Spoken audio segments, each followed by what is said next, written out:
Anne Watt, who's been asked to introduce our group leaders for this session on rural churches. So, can I officially welcome Brian and Esther, who now live in Kinmuir.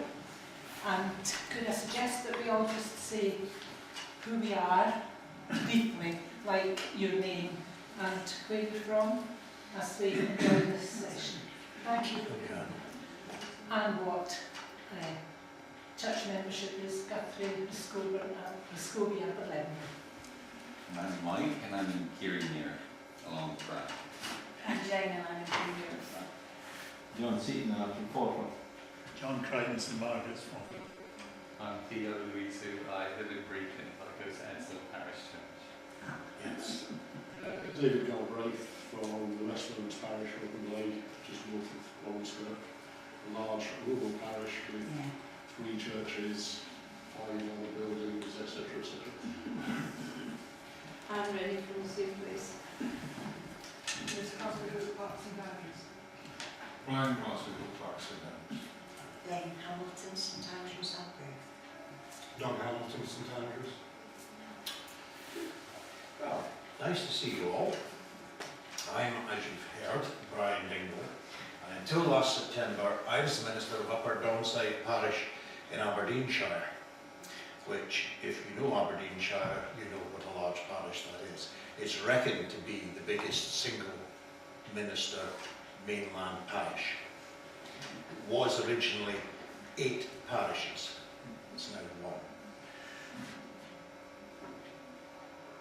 When Alan MacDonald was moderator, he came for a visit, and our presbytery clerk brought him to the top church up near the foot of the left, and he was going to then take him straight back down to the manse at the other end of the parish for lunch, but no, you see, I'm awkward. That's what I'm with this. I'm awkward. I kidnapped Alan, who I've known 20 odd years, and took him round about half of my parish, and we got back to the manse about an hour and a half late, and he wanted to know when the church was supplying the helicopter. And I have to say, that was in the early days of my ministry up there, and by the end of it I still hadn't got my helicopter. I had gone through 3 4-wheel drives, however, in the time. So it was an interesting parish. But I was brought up in many rural parts of Scotland. I first went to church, in fact, that I remember, in Farnham, just on South Esk, because we were living on South Esk at the time. And then later on we'd moved and we were on a sheep farm in the Borders near Tweedsmuir, and the parish then was the parish of Stillbo, Drumelia and Tweedsmuir, which is now, that was reckoned to be a big parish, but it's now the parish of Broughton, Glenholm and Kilhoochoo, linked with Skirling, linked with Stillbo, Drumelia, linked with Tweedsmuir. And you know something? There's one minister, but there's a different model of ministry there. Back in my day in Tweedsmuir, the minister that we were fortunate to have was a church historian, James Bullock. Jim Bullock showed me a great deal and convinced me to stay within the church. But he also showed me how shunting engines, and this, we couldn't find a proper shunter, but this is a shunting engine. And that's an express engine. And what Jim would say was that these are wonderful trains and they go fast and they go, everybody sees them. These are slow, hidden. But without them, you can't get the expresses. And that was his view of the rural church. We were in a way the shunters. Without us, then in an awful lot of the big cities, there wouldn't be anybody going to church because they'd been brought up in the rural area.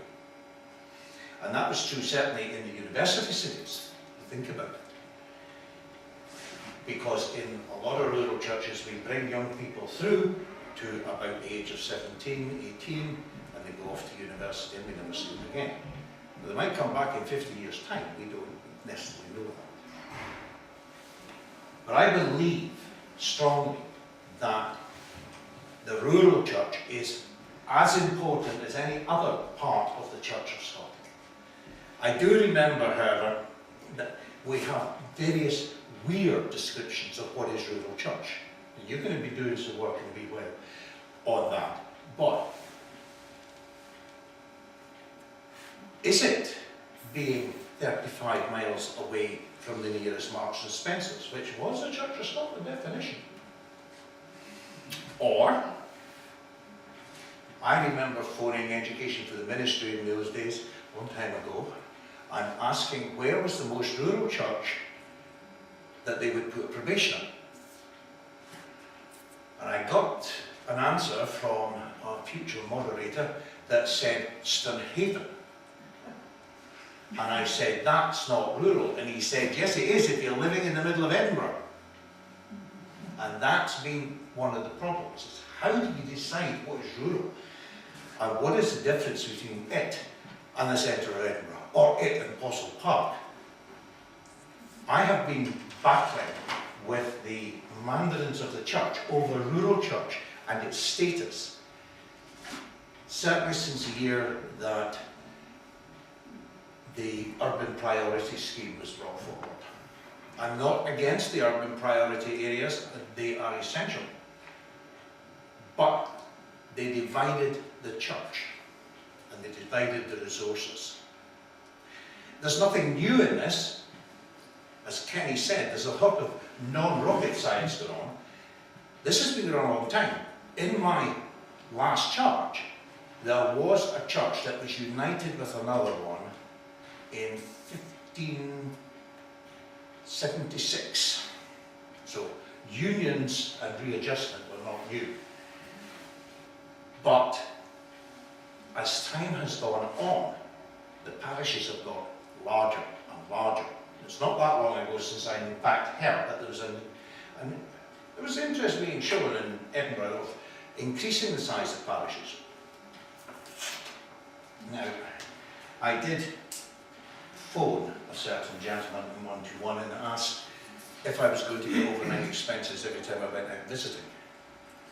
Because I had 400 square mile already.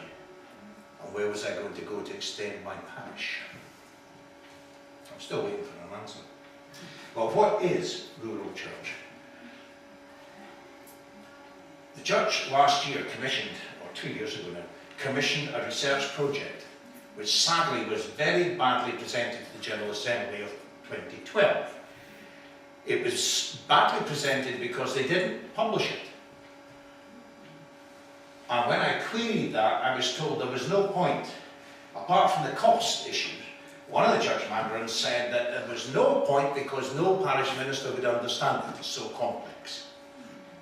Which is why I then stood up in the assembly and pointed out I've written reports for the national government, reports for the Scottish government, reports for the church. I think I can read graphs and scales and all the rest of it that was in there. But at the end of the day, it told us nothing. Because it didn't answer the question. If you're going to use statistics to form your basis, that doesn't work. Because in the rural areas, it's pointless. You could have, you can have a couple of hundred folks scattered over many square miles. Now, when you're putting that into the equation for trying to get resources, then you come out down here, because you don't have the numbers. Those are the issues that are around. I don't know what rural church is. These are some of the things I've thought about as being part of rural church. We do have farms and estates, and some of the rural churches have a lot of estates. And one of the problems with the estates is in the past, the estates were a source of finance. Most estates now are not. The laird may well be land rich, but they'll be cash strapped. I remember buying a mission praise combined as a birthday present for one of my layers because they couldn't afford it. But they own a fair swathe of Aberdeenshire. But the land's entailed, so they can't sell it. So they're stuck. The farms, well, the farms are going through a really bad spell at the moment. Services are miles away, and we'll come back to that. But at the same time, it can look idyllic and peaceful. One of the things I enjoyed was being able to drive down the glen, and if I saw an eagle or one of the rarer birds of prey, being able to stop and watch it, and nobody saying, "What are you doing?" And so it's nice in that sense. But it's also threatened, both throughout the UK, with planning changes, with this need to continually build new houses instead of renovating old houses. And sadly, this new building tends to mean that our young folk can't afford a house. So the whole way of life is being threatened. And yet we still have a close-knit community. And I think you can get signs in ministry of being accepted into your parish which are not the normal signs. It's not a question of folk flooding in through your door. It's when an organisation decides that on the day of its march it will introduce a new raffle. It will be a raffle for the marchers only. It will be drawn at the lunch for the marchers only. There will be one prize. It will be the seat next to the minister. Why will it be the seat next to the minister? Because the minister doesn't drink whiskey and it's one bottle between two. The Lord Lieutenant and everybody else of it over the years. But that's a sign of acceptance. And yet, although it's a close-knit community, people can be very, very isolated. There are old farms where you've got the old couple, or maybe just one of them left. It has no track going up to it because they never had a car. They may have had a tractor, but that could have been 40, 50 years ago. Hence you need the four-wheel drive, and hence you ruin it. But then when we have winters like we've had over the last 2 to 3 years ago, you've got a lot more isolated people because you can't move for the snow. You know, watching the BBC and hearing somebody standing in deep snow, I'm standing in 6 inches and I've got 6 feet outside the door.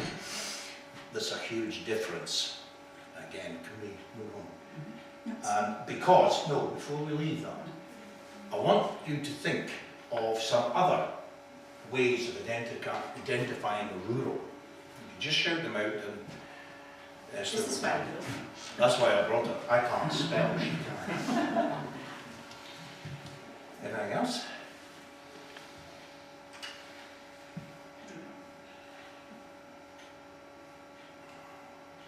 Is it fair to say lack of services, public services? Expensive. Yeah. Expensive.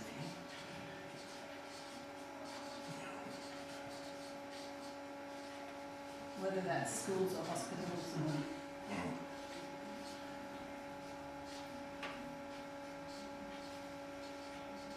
Expensive is really true. I remember when we moved first, not really very rural, small village. I was buying nappies and dog food, and it was at least 3 times the cost in the local shop. So expensive. The lower things. There's a sense of heritage Uh-huh. and history that you often don't get in the towns.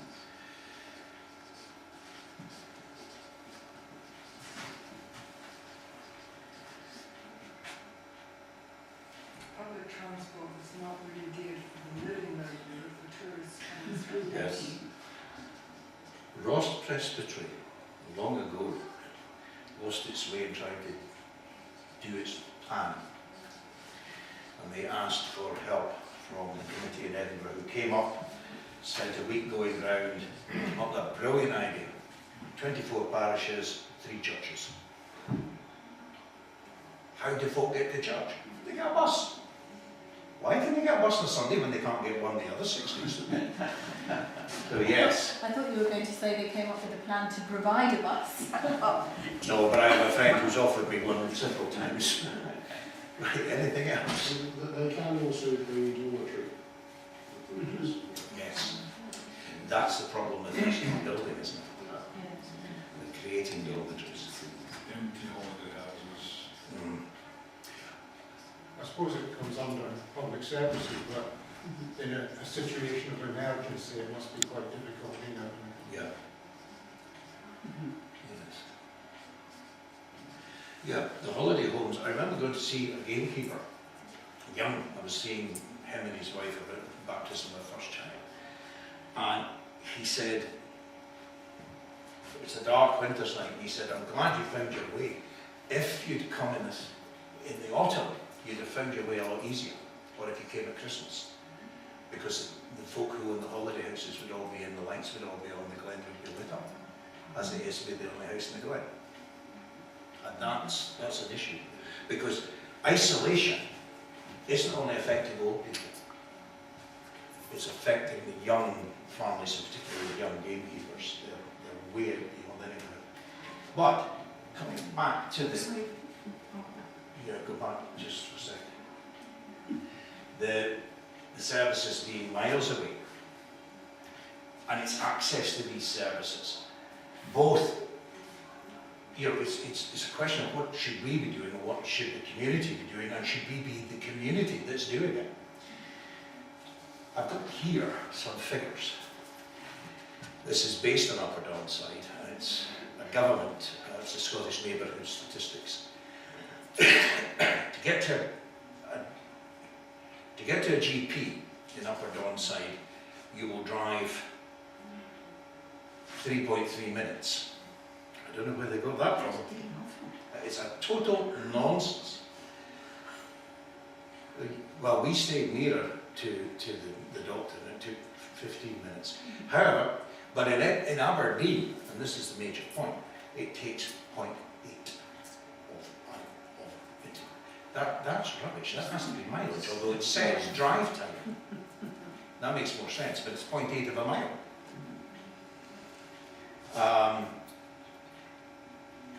If you go by public transport, it takes you 7.3 minutes. It takes 40 minutes to go by bus. To get to the post office, that became a very emotional thing, as they closed hours, all of them, except the one that didn't seem to do any trade. It was left open. But according to this, it was 2.5 miles to get to the post office, and 1.3 to get to one in Aberdeen, because the sub-post offices were still open. But if you went by public transport, it would take you 37 minutes. To get to the chemist took an hour. To get to a cash machine would take you over an hour. To get to the job centre, this is the one that has really come home to me just lately. To get to a job centre, you would have to go 118 miles. There's a young man I know who is not the most willing to find a job, I would admit, but nothing is made easy for him. To sign on, he had to go from Lumsden in Aberdeenshire out onto the coast. Peterhead? No, Bucky. That's the nearest unemployment office. Then, and that's 2 buses away. Then they want him to seek work and be seen to be actively seeking for work. So he needs a computer, which he hasn't got. Because he's got to show evidence that he's been on the computer looking for work. Nearest computer is either 10 miles in one direction or 15 in the other to get to a library computer. But there's a question there. Should the church perhaps buy a computer and put it in one of the church halls, where people like David could go and make use of it? Let's go to the provision. What do we mean by deprivation? Because these statistical reports are not helpful because they don't look in a close focus at one particular area. And the other thing is that some of the bigger rural parishes have a problem. They have different cultures within them. And people look to different towns. They don't all look to the one place. If you don't have a town plus a rural parish connected, then where do people go? Where do they look?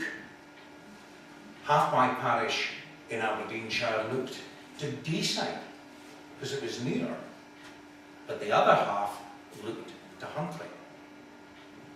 When I queried why we had the parish set up that we have, I was told it was because the bottom half, the Aberdeenshire bit, they could not think what else to do with it, so they stuck it on. Doesn't seem to be a good rationale for doing anything, but that's what's happened. I want you now, and you can have paper to do this, because I think we need to split you up. What have we got? 2, 4, 6, 8, 10, 12. We can two sixes. Into two sixes. No, we two have to split.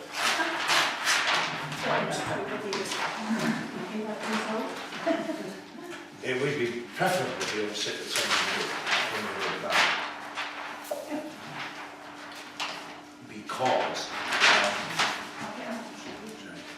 Because you know too much of the problem there. I want you to look at deprivation, and I also want you to look at socialisation. So if one group would like to take on the deprivation, what do we mean by deprivation, and what do you mean by deprivation, and how deprived do you think your parish is? And the other group looked at socialisation, and again it's the same questions. What do we mean? How isolated are people in our parish, your parish? And what can you do about it? Okay? 2 scribes?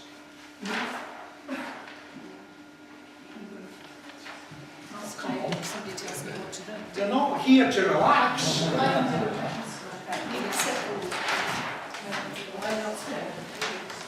There's a gentleman there moving.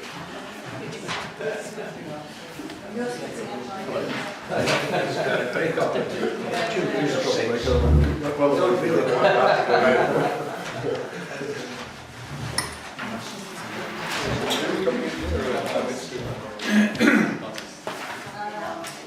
Tell me what to do.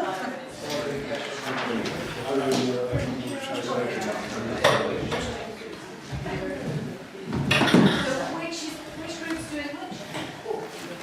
Social isolation, deprivation. This is a deprived. What do you mean by deprivation? Given the many statistical reports on the rural church and the areas are not helpful because they don't look in close focus. It's a single parish. What would you suggest we can do to alleviate that? I mean, social isolation. What does this mean for your parishes? You know, what about the young? Because it's always a relative term. How isolated are they? You're looking at what others have, whereas you don't. And that's what we mean by deprivation. Like those people who go to private areas as well, in the city areas, areas where the all shut down, The church should do. rather than country areas. But country areas get displayed in a different way for different causes.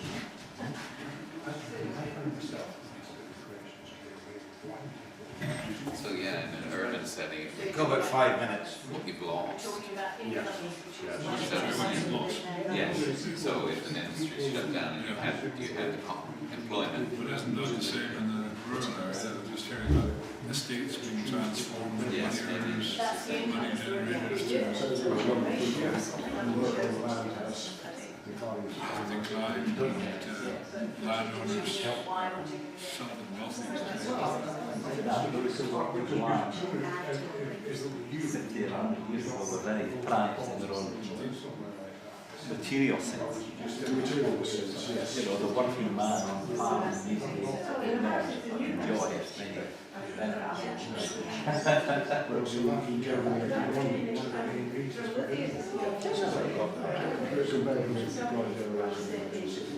Well, that's right. So obviously, there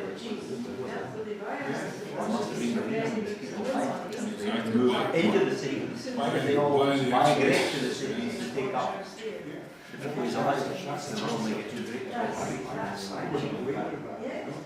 I think Some people move, there's a sense that you might, things are better, aren't they? You know, that sense that life is better, you know, every other sense. You know.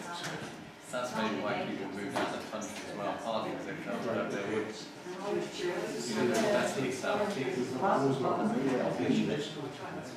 area we are in, I wouldn't have visited the deprived area of Angus. Where the rural No. Well, my rural experience is the Island Bus where we live with our son most of the time. So I've been the last 4 years, 5 years. The problem there is that the local folk can no longer afford to stay there because the property and the houses are being bought by wealthy retirees moving in, especially from central Scotland, but mostly from England, especially the north of England. So the deprived folk are local young folk who have to leave because they cannot make a living sufficient to live there. You know. just to be honest. Well, If people were not coming and following the tourism and buying these places, then there would be the economy would be even poorer, of course. So it cuts both ways, but that's the way the locals see it. The incomers are driving us out. yeah. Now the reality is, I agree with you, the reality is that they're probably better off materially than they've ever been, the locals. But nonetheless, they're young folk.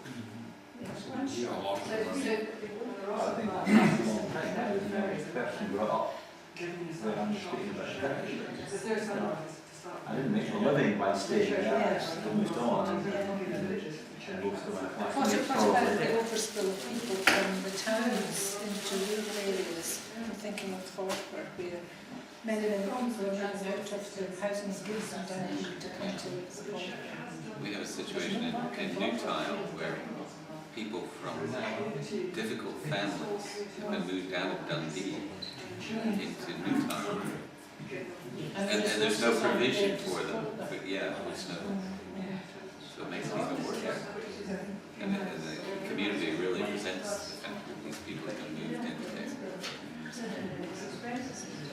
Well, that's interesting because on Malmo, we never ever lock our cars, leave the keys in the cars, leave They choose to do it with their eyes. until about last year in Vanessa, in Rossabon, there was a crime wave. There were about 5 houses that were burnt. And this was a horror. I should think Newtown must be Would you different. say there were Problem 5% families being dumped out of the cities income into rural areas. Because that's the great thing about living on Mars, actually. One of the great things. We're not within commuting distance of Aberdeen, I've heard that, which is a blessing. sadly, And it's a disaster. things have changed a bit, especially on Sky. On Sky and So you could say they've chosen not to be, but some people are. Yeah, well, it does happen. There are these outbreaks. By and large, you can still live that kind of carefree existence. You can. Okay, well, I'm interested to hear that. But About the farm. 70 to 80. or a new child, that's I'm thinking of people in gatekeepers' children and so on coming into social contact with the rest of civilization. And they're so living a different culture. It's quite a journey for them to become socially adjusted to a larger group of people and so on. My experience of the rural schools is great. Being Yes, small, yeah. and they socialize with all the age groups, and there's better socialization with adults as well. So I see that as a positive, to be in a smaller community, but to be in community. I think on some of the kids on very isolated farms, it's very I'm also people who move into houses with troubled backgrounds, really very complex backgrounds. And I think, okay, let's go into the country, it'll be nice. Yes. Yeah. That was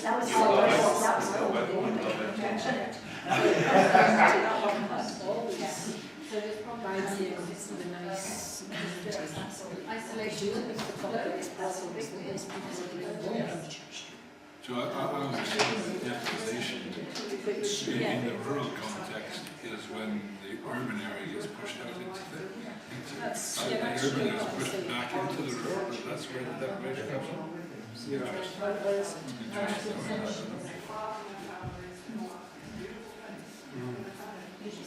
By and large, the rural areas are less deprived. Is that what you're saying? It's a different type of. Right, can we kind of draw this together?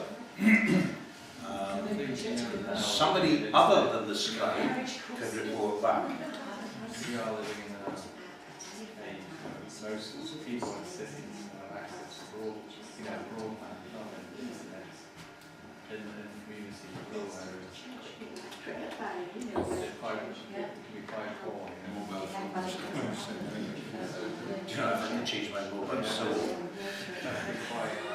In other words, the deprivation of rural areas is more than it's kind of okay. technological deprivation. Right, who's reporting back on the deprivation? Not the scribe. Not the scribe. That's why you would. The report back from somebody else. So then you should do all of that. Okay, who's reporting back on this one? Somebody else has to report back.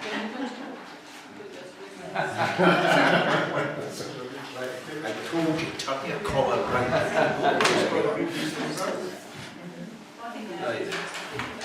Yes, go for it. Especially the positives. Yeah, finding a definition for deprivation is not quite difficult. Yeah. More philosophical conversation about that. Okay. And I think we kind of talked about now as a relative term, looking at one population and seeing what you don't have and they have. We often think in those terms. But then we also talked about how you might compare what you used to have to what you have now. So talking about employment, in the old days there were lots of farm laborers and they had employment on the estates and on the farms, and now they don't have that. In the cities there was employment in the factories and whatnot, and that's no longer there. What else did we talk about? Well, one issue that we talked about was people from poorer areas in the urban situation being moved to rural areas and them not being provided for and not really welcomed by the rural community. It wasn't the idea of the rural community to host these families. And in some places, that they actually drowned the local population. It was a part of Easter Ross where that happened. Scottish Special built an estate. End of story. Well, they built a school. That was it. And it was an area like that, not that one, but one like that I did my infamous Greenfield ghetto speech in the Assembly at the time of the urban bit coming in, on the grounds that I had 14-year-old single mothers having to hitch down the A9, and it was before the Keswick Bridge was built, so they had a long hitch to get to DHSS. Not 2 minutes round the corner as it was in Pollock. Not 2 minutes round the corner as it was in the middle of Glasgow. And it's that, you know, people have not finished these things. They built them and walked away. Yep, anything else? Help me out. What can the church do? What can the church do for that? Can we do anything in that Yes, kind that of we didn't situation? talk about. I think the church could be instrumental in helping in a situation where you have poor people coming to live in your community. It could be amazing, but they aren't consulted. The church is not consulted. The local community is not consulted. I'm trying to think, who was somebody I was speaking to this morning, and it wasn't Ken. Kenny was trying about buying the clothes so that the children in the inner city could go to school. The same applies in the rural areas. It's not always there. What have we got for isolation? We've got isolation, and I raised the question right at the start. When you look at things like deprivation and isolation, why do people actually move to the country? Why do they move into situations where they are isolated and they've got this problem of deprivation? So, you know, folks were saying it could be due to cheap housing, it could be due to people having maybe jobs on farms, places like that, so they have to be on tap there, and through choice.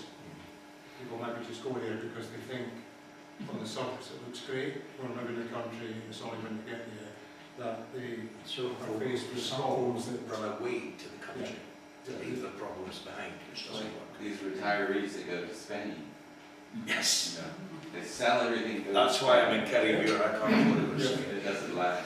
Yeah. And one lady was talking about the problems that she has living in Auckland, being isolated, having to go to Aberdeen to get a bus ride all the way back down to Dundee, things that I would never have thought would happen. So there's a problem there in terms of transport systems and whatnot. So what could be done about that? Could the church help in any way? Or maybe that's a council problem, I don't know, but it is a problem with living, you know, out with the main services. So that was another one that was raised. I mean, folks talking about tensions, marital tensions, these things being isolated from their family, cut off from their family. How best to deal with that? If somebody, you know, if you've got a couple and maybe one person dies, that's a huge isolation. In our own case, Elaine doesn't drive, so we thought about going to live in the country at one stage. But what a disaster that would be, wouldn't it? If something happened to me and Elaine was left without transport. So we're wondering, is there anything the church can do about that? The fact that people have this problem with isolation, being cut off. Could they have a helpline of some kind that, you know, where it would be easier for people to contact one another? That was one of the things that we looked at. And I think we all felt that to some extent it could be a thing of loneliness to be there, which is, I suppose, we to some extent we've covered that. But people, you know, people just being lonely, and you know, how can the church deal with that? You know, if, I think some of us, it's interesting what you've been saying, because we've always belonged to a church that's in the town, or you know, where these problems don't arise. So it's an eye opener for some of us. I mean, I missed a few services, not by not being there, but by the fact we couldn't get the cars. I could get my car up because it was a four-wheel drive. I could get mine up to the car, to the church, in one of the churches. But we couldn't get the cars parked because of the amount of snow. And it was too much snow for the farmers to move. So we ended up using our sheltered house and common room, which upset one of my very regular members of church who lived in that sheltered housing complex. And that wasn't on, you know, Kirk, no, church is done in church, it's not done in my common room. So that was a problem. But this, you know, that kind of thing. And sometimes when that happens, and you have to phone round and cancel church, it's how many folk are you phoning who won't speak to anybody until the following weekend. And churches need to be very aware of who's in their parish. I was thinking with the isolation thing too, that if you've got you've got people of different generations, and they're going to have very different needs. So there are the retirees who've gone and they don't perhaps necessarily both want to be there, or they're something else from the next family. But I know from my experience of living in a very isolated situation, as a young mother, I didn't have anyone I could ask about what happened, you know, why isn't she sleeping till she's 4 years old, and what am I doing wrong, and that sort of thing I think is very important. So knowing your congregation, knowing your parish, and knowing where there are those needs, because they're not going to get a health visitor visiting, I presume. No, they're not. You know, that kind of thing.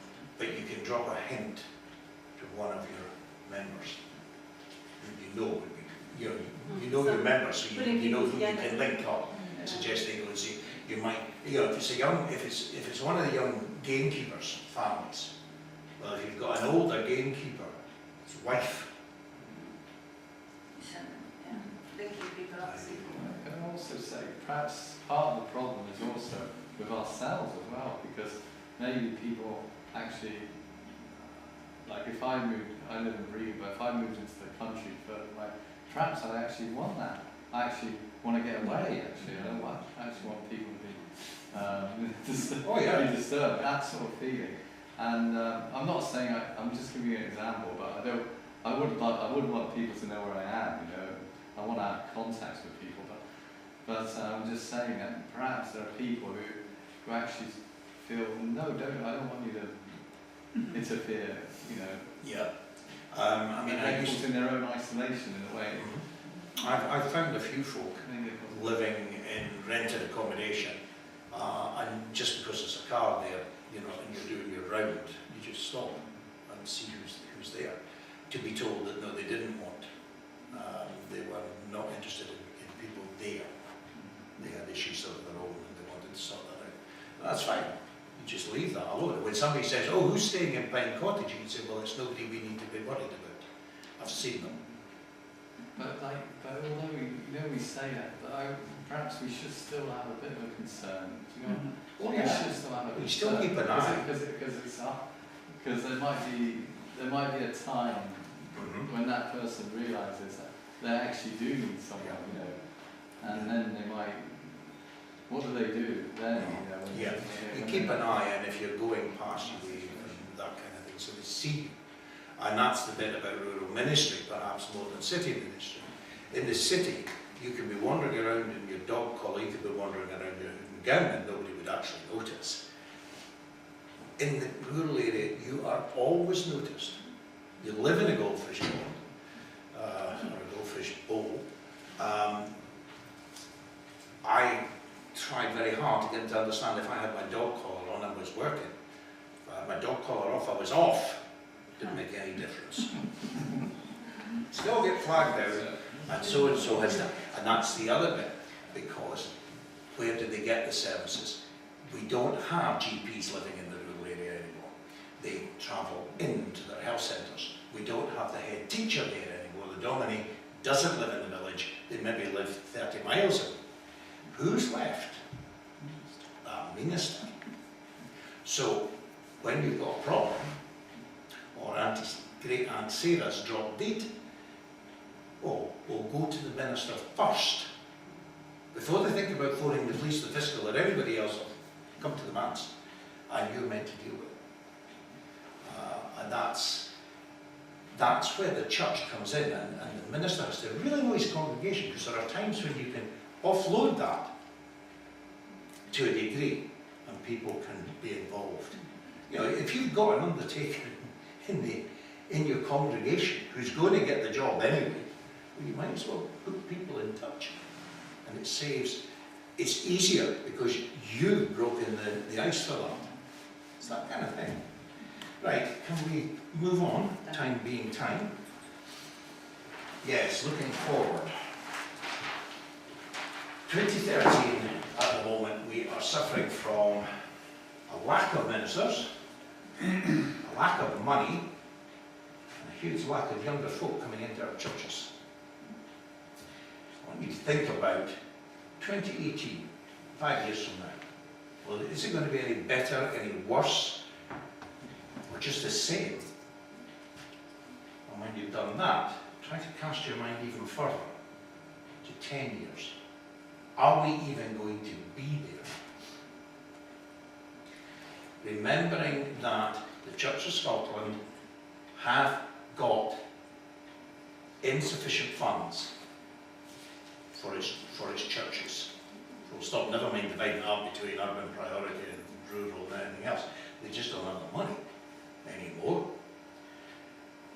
A friend of mine, Professor Ian Bradley at St Andrews, wrote a book in the 1990s in which his summing up was that by 2011 Church of Scotland would be closed and everything would have gone. Well, he's been wrong, but not by much, I suspect. So then you, just in your groups, just think about that for a couple of minutes, and yeah, and you can maybe think in terms of the next one. Yeah. You can look at numbers, church services, and parish population. You can maybe focus on those three areas because that's the important ones. If the numbers go down, at what point, if the numbers are decreasing, at what point does a church become unviable, a church building become unviable? I think there's a difference between at what point does the church building become invaluable and at what point does the minister become invaluable? Because what you just said about the minister being the person that everyone will go to, you know, forget whether they're coming into a church building or not. If you're meeting them, like Kenny said this morning, where they are and ministering, then actually the numbers in the church services don't matter. Scott Burton and I have one thing, well, we have several things in common, but Scott and I have one thing in common in Perth, in that I held the first ever watch night service in a pub at the request of the bar staff, because they couldn't get to watch night service. Scott's been doing it for the last 5 years while I've been away, but he's had the same feeling as I have, and he's found his congregation changes every year, but it grows every year there at that service in that pub. I have another friend in Newcastle-under-Lyme who dedicated the Jolly Vicar. It should have been the Jolly Minister, but they didn't think that went right, so they changed it to Jolly Vicar. But Ian went and he blessed it, prayed with them, and drew the first pint. It's being where the people are. I got the shock of my life when we went to England. Yeah, when we went to England, because the expectation was I would go to the village pub. The only problem was I had 2 village pubs, one on the church gate and the other about 100 yards away. There were complaints from the one 100 yards away because I never went. Well, why would I? Anyway, but I was expected to go. Whereas perhaps in some of the Highland villages that I know, I would not have been expected to have shown my face in there. But I remember a Free Church minister who nearly got excommunicated because we were doing the first drink-free promotions, drink-wise promotion, and he wanted to taste some of the non-alcoholic alternatives. Well, where were they? They were in the local pub, so we went, and that's all we drank. And we came back out, he was spotted going in and coming out about 2 hours later. They didn't believe he'd been drinking non-alcoholic. But that's, that's just part and parcel. But if you think about the numbers, where the numbers are now, how can we increase the numbers? Do we actually, I'm going to throw one in under church services, because I upset a friend of mine who stays in Arbroath but belongs to Forfar, by suggesting that instead of just knocking down a church and rebuilding it, which is, I know, being talked about in Forfar for various reasons, why don't we just knock it down completely, build a large new worship centre with everything you would need hall-wise, and flog off the rest of the churches? Now that upset somebody because Granny was born there. But is it practical in the small towns to have half a dozen churches? It's difficult enough. It's difficult enough in our own small places to keep churches open. and they're all being used. And that's a thought. But if you're talking about the services, come back to the very rural areas. If you put one place in the middle, nobody can go because there's no transport and it's not where, you know, they were brought up. That I think that was a signal. Yes, I had several old ladies who refused to come to church in the village where they lived because we'd closed their church 6 miles away. Well, when did you last go? Oh, I never went, but you closed my church. Okay, let's go to the last bit. Well, just beside the children. No. Do you want to do? Well, I could take all day, but Yeah. Jane said it already that children and young people and young families are another issue in the rural areas because they're isolated. You've got one child in that bit and 2 children in that bit. How do you get them together if they came in the first place? It is logistically, it's a bit of a nightmare. But I think we often stay thinking about the older folk. And there are young folk and there are children. And you have to actually make maybe 2 or 3 efforts a year to have something to bring them together. But to do that, you need money. Church doesn't have any. But there are You need grants. money to provide transport to bring them together. It really takes a lot. And children aren't isolated, children are families. So you need the parents as well. The school brings them together. The schools bring And I them work together. with The schools. schools bring them together, so the If you're church allowed. has to go into the school. While we're allowed. And thankfully, ministers are accepted, or folk from the church, in the schools, in the rural areas where they're not in the towns so easily. And you know, very much part of the school is the assembly, or just the minister popping in and out. Yeah. But we really don't have time because No, I it's know. signal at lunchtime. Do you want to go to Derry end it? Penny Bottom. Oh, I've gone to Derry end. So you have. Okay. Well, that's the question that Kenny raised in a way. What is the minister doing? And is there a difference for that parish minister in a rural church from the city? And should the minister simply sit in the manse, or should they be highly involved in their community? And if you're going to expect the minister to be highly involved, and in maintaining our chaplaincies and schools and nursing homes and care homes, Going to dances. and going to dances, and going to the Highland March, and all that kind of stuff. You're going to expect him to do, or her, to do that. Can we also involve all the members of the church in being involved in their community? And that they, you know, we've got to try and get the message across, I suspect, to an awful lot of folk, that church is not about Sunday morning, or Sunday evening, or Sunday afternoon, or once a month, whenever your church is open. It's not about that. It's about the other 6 days as well. But how do you do it? I'll leave you with that to take away, because we're out of time. I'm getting signs, obviously people are getting hungry, I'm starving. But thank you all very much. I hope you got something